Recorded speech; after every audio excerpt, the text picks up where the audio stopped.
Hello and welcome to another video. This time I want to talk about the combination of the one-on-one and the zone defense and why it's very important, especially if you're playing good against good teams, maybe not only on the national team level. This game is the game between Sweden and Czech Republic on the recent Euro Floorball Tour, which was played in Malmö in Sweden this weekend. So yeah, let's see. I have two scenes for you. The first scene is a dangerous situation for the Czech team in the defense. Not a goal, but could have been a goal maybe. And the second scene is a goal for the Swedish team. And yeah, we have in both scenes we have the same problem at the Czech defense. And yeah, so let's see what's happening here. Czech team is defending in the 2-1-2 M or W system. So here we have the two forward players, the center player and the two backward players. And we also always have the one forward player in front at the M or W system. Traditionally it's the right forward player, but sometimes can also be the left forward player. Anyway, yeah, let's see what happens.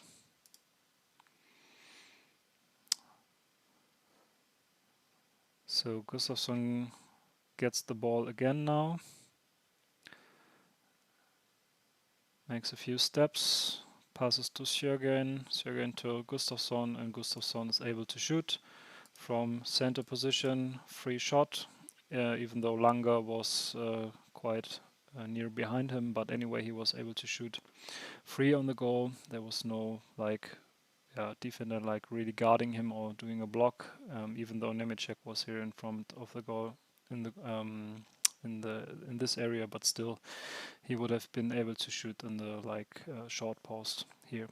So yeah, what's the problem in this situation? There's a few details too that I will mention, but the main problem is if you not follow the offending team and also rotate as they rotate.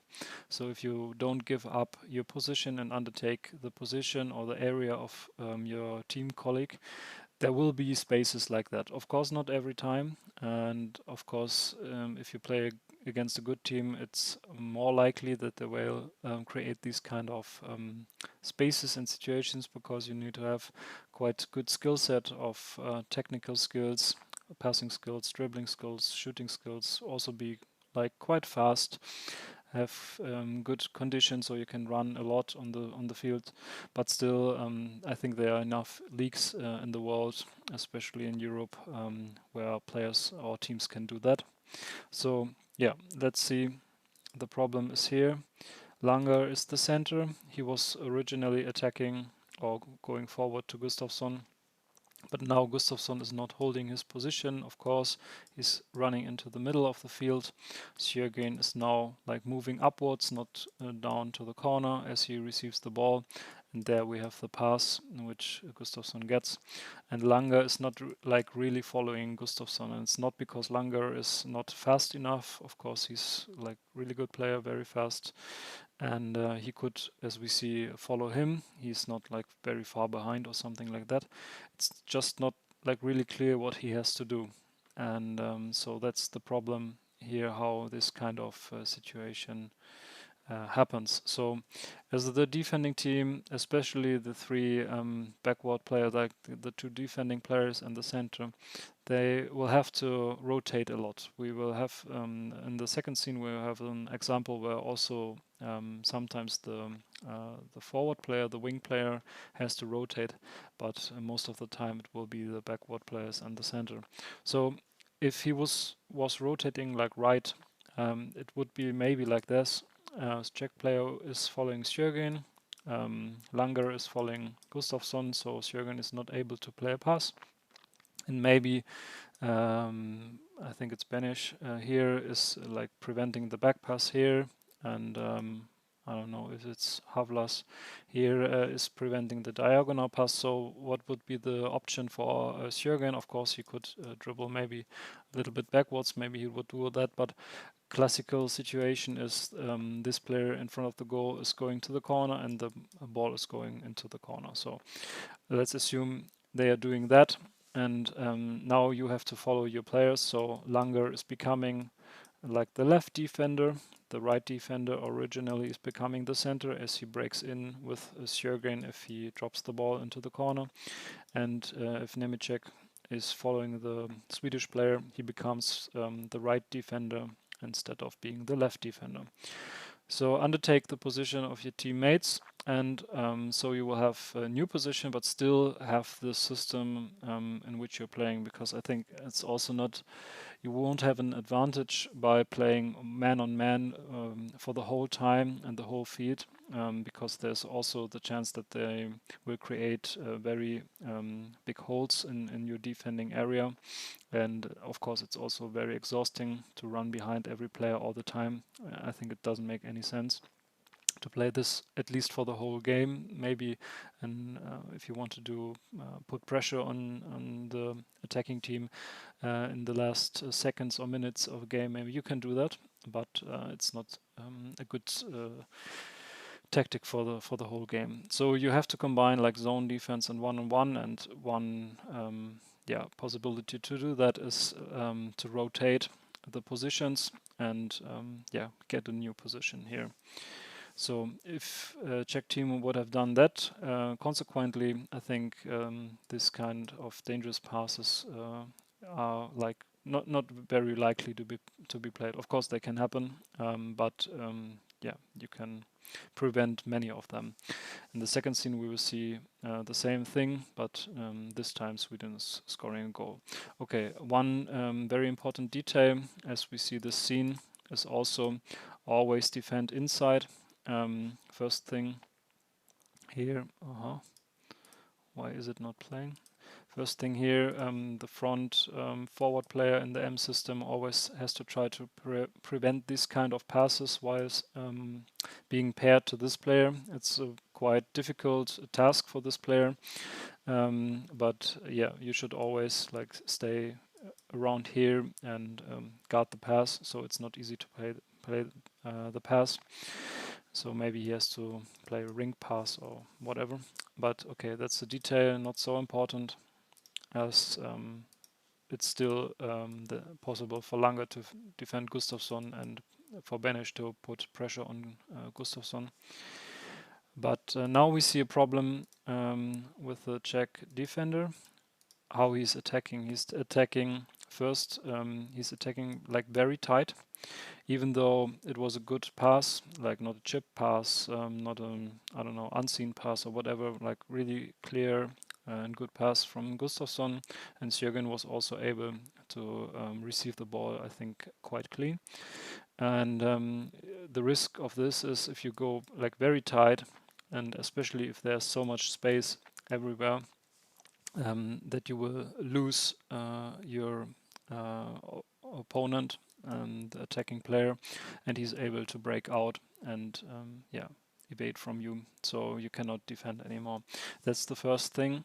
So be careful not to go too tight in this kind of situation. If you're in the corner, you can go like very tight. If you have a unclear situation where your opponent is not receiving the ball very good, if he's like looking out of the field or whatever, then you can attack tight and try to get the ball. But if he's not, you should like stay a little bit behind and just guard inside and watch that he's not going inside or shooting, so he has to run down the corner or maybe backwards. So that's the first thing, and especially if you have in this situation, if you have a right-sided player as Jürgen is, don't attack the backhand, because it's, especially for good players, it's so easy to just turn around, move in, and he can also shoot. We will see that in a few seconds. It's quite tight space, and Gustafsson is going here, so Sjörgen decides to play a pass, but he would maybe also be able to shoot. So let's see here. Okay, so now the Czech player sees his mistake, but still he's too far from Sjörgen, or maybe if you have someone like Karlström, for example, you could do the same. And he only needs to do a few steps and like try to shoot, and it's quite a good shooting position for him. Yeah, so always have that in mind if you're defending here. Don't push too much if there's too much space. So second scene where Sweden shoots the goal. 2-3-0-9.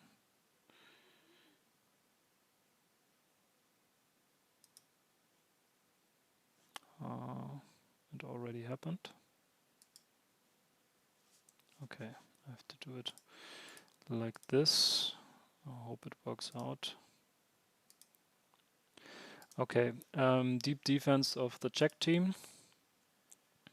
And here you can already see the forward player is first running upwards to maybe guard Tjörgen or Samuelsson here as for the back pass, but then the ball goes back again into the corner and he's now already running down, so this is not really effective. Even though they're 2-1, they cannot prevent, I think it's Emil Ruud from playing a pass, so this is not really effective defending here. Maybe because he's playing in Finland, I think he's maybe very orientated as the one-on-one or putting pressure on someone, but anyway. Okay, so let's see what happens in the scene. Quite a short scene where the goal happens. Ball goes back, ball goes here. Okay, and goal. So the real problem is that he's also not following his opponent, not this player, but the defending player, the backward player. We will see that later.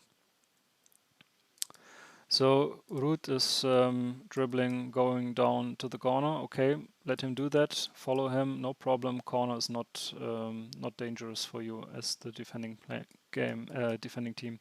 But yeah, Sjörgen is going up, and there's no real center, or like Forman might be the center, but he's like guarding the cross pass here. So in this case, it would be quite easy for this player just to step up because there's no Swedish player here. If Ruud is going down the corner, okay, no problem, let him do that, just follow him. Take the center position, defender stays defender, center's becoming the right forward player, and forward player stays forward player. So if they would have done that, I think maybe Ruud was going behind the goal, you would follow him. He is becoming a defender and being here.